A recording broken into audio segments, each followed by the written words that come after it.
Apa isinya di Al-Quran ini? Pedoman hidup. 6.236 ayat. Nah, 6.236 ayat ini isinya tema-tema kehidupan. Tematik isinya, beragam tema sampai kita titik. Tek, selesai ajal. Ini tema hidup kita. Dari belum lahir, dilahirkan sampai wafat, ada di sini semua. Ini maaf ya, saya baca cepat, nggak usah dicatat, percuma nanti ya. Saya baca cepat saja ya. Misal, dari sebelum kelahiran sejak dalam kandungan diinginkan bayi yang lahir itu kemudian sehat, baik, dekat dengan Allah. Apa doanya? Quran surah ke-7 ayat 189.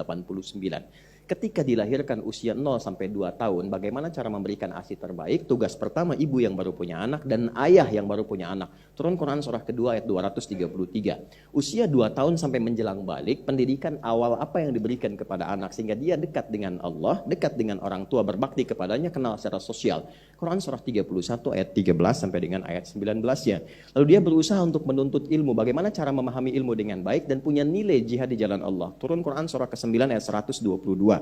Apa yang harus ia jaga? Kata Allah harus kuat imannya, tambah ilmunya. Bagaimana mencari tempat dan majlisnya? Turun Quran surah ke-58 ayat yang ke-11. Ketika dia mulai serius untuk mencari, kemudian dia mulai merantau, dia bergaul dengan teman-temannya. Maka bagaimana tuntunan supaya bergaul dengan baik, menemukan teman-teman yang baik yang mendukung dia takwa kepada Allah, bertambah kebaikannya. Turun Quran surah 49 ayat 13. Dalam perantauannya bertemu ia kemudian pasangannya, jodohnya mulai tertarik. Bagaimana kemudian cara mendekati ta'arufnya? Langsung kalau sudah cocok, Quran surah ke-4 ayat yang ke-4. Terjadi pernikahan, Quran surah ke-30 ayat 21. Tapi sebelum menikah, belajar dulu apa fungsi suami, apa tugasnya istri. Quran surah ke-4 ayat 34. Lalu menikahlah itu. Tugas pertamanya mencari nafkah. Cara mencarinya bagaimana? Yang umum Quran surah kedua ayat 168.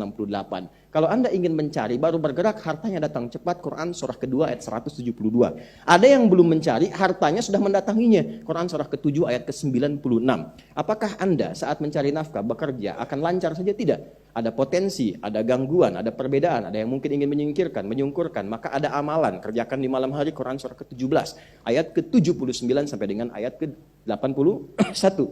Kemudian dalam fase-fase itu ketika Anda mulai bekerja, istri pun merawat anak di rumah. Itu tidak mudah. Kadang-kadang ada anak berkata kadang-kadang ada yang rewel, turun tuntunan kesabaran di Quran surah ke-17, misalnya ayat 23 sampai dengan ayat ke-27.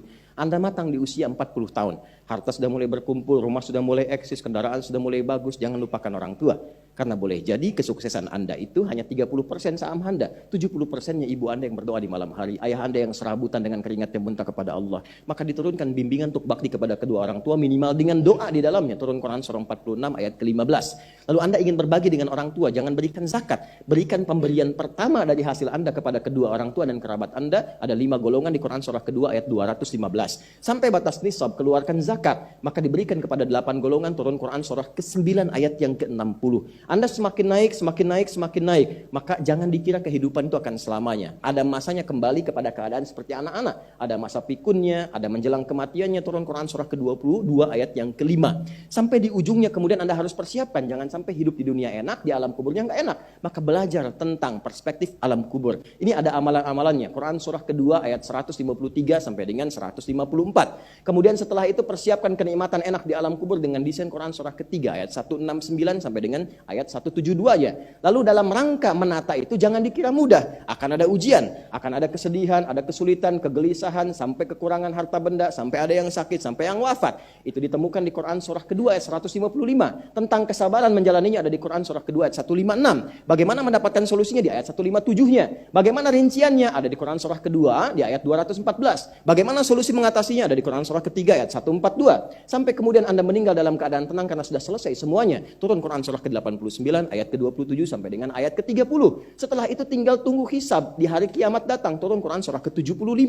Anda menginginkan apa? Surga. Turunkan semua jenis surganya. Yang biasa-biasa ada di Quran surah kedua ayat 25. Kalau pengen sama nabi, sama orang soleh, sama syuhada, sama solihin, sama siddiqin, turun Quran surah keempat ayat ke-69.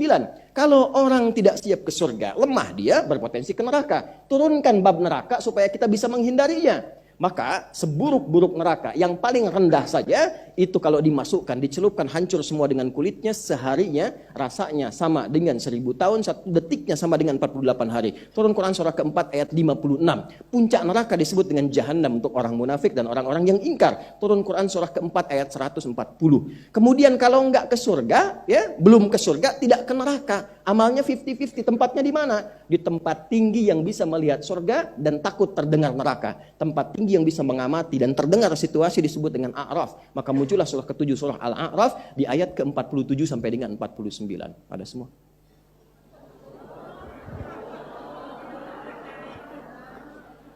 Bukan Masya Allah, ya Allah, bukan itu. Ada. Ada semua.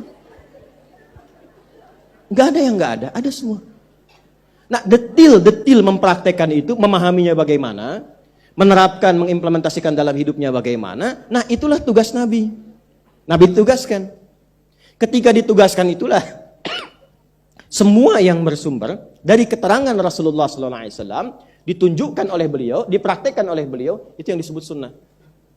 Ulama kita sudah mendokumentasikan semua perjalanan praktek kehidupan Nabi ini dari sunnah-sunnah beliau dalam bentuk kitab.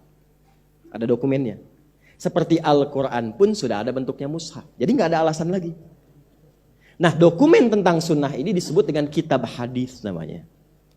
Yang jarang diketahui, kitab-kitab hadis itu sebetulnya isinya tematik.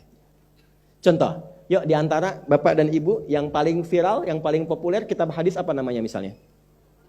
Sahih Al-Bukhari. Ya. Sahih Al-Bukhari itu nama aslinya ini. Al-Jami As-Sahihul Musnad Al-Mukhtasar min umuri Rasulillah sallallahu alaihi wasallam wa sunanihi wa ayyamihi. Itu nama aslinya. Ya, ulangi. Al-Jami As-Sahihul Musnad Al-Mukhtasar min umuri Rasulillah sallallahu alaihi wasallam wa sunanihi wa ayyamihi. Itu nama asli kitabnya.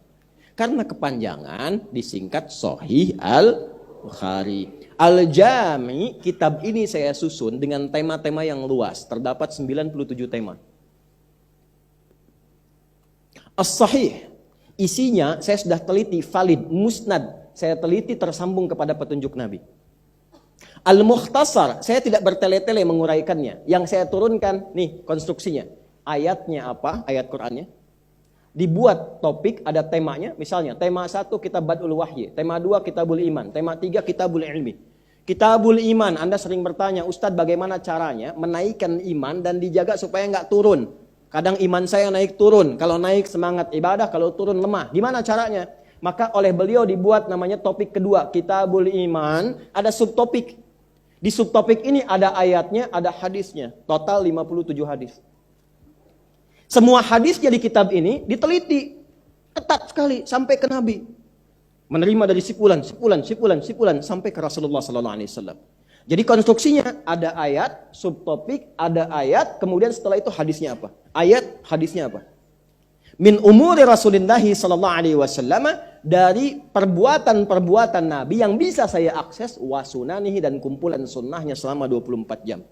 Wa ayyamihi, dan kegiatan hariannya. Itu isinya. Nah, karena itu ngaji Sahih Al-Bukhari itu nggak harus kita dari awal sampai akhir. Kalau ingin jadi pengajar, mendalaminya boleh. Tapi kalau Anda yang ingin mendapatkan petunjuk sesuai kebutuhan, keluarkan sesuai butuhnya. Misal Anda pebisnis, kenapa nggak dikeluarkan Kitabul Buyu, topik tentang bisnis, tentang dagang?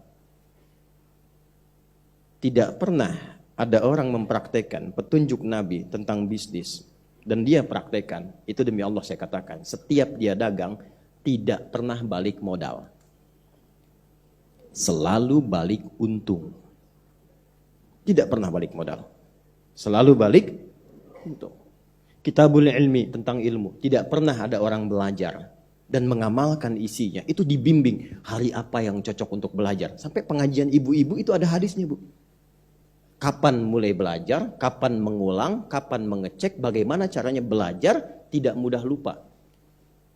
Jadi bisa cepat ingat, sulit lupa. Jadi mau lupa susah. Betul, mau lupa susah. Biasanya kan utang ya. Gitu. Ini ilmu.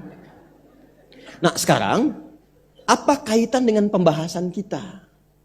Nah, ini yang akan saya bedah, saya uraikan. Dari penjelasan 6236 ayat ini, prakteknya di sunnah, temanya seperti itu, saya ingin Anda, kita paham dulu dasar berpikirnya. Setelah itu baru kita uraikan kaitannya. Ya, kenapa? Kan petunjuk dari Nabi, ayat sholatnya ada, ayat aqimus sholah. Ya kan? Cara sholatnya dari Nabi ada, kok bisa orang sekarang bisa berselisih gara-gara praktek sholat? Kan petunjuknya ada, dalilnya ada. Kenapa kok bisa ribut? Ya, gara-gara bacaan bismillah, gara-gara kunut, gara-gara mau turun sujud, gara-gara tahiyat misalnya, gara-gara mau naik, ada yang tangannya begini, ada yang begini, ada yang kayak mau push up. Ya kan? Dan ribut setelah itu. Dan mengklaim yang paling sunnah. Bagaimana menyelesaikan itu? Kata Nabi, alaikum bisunnati.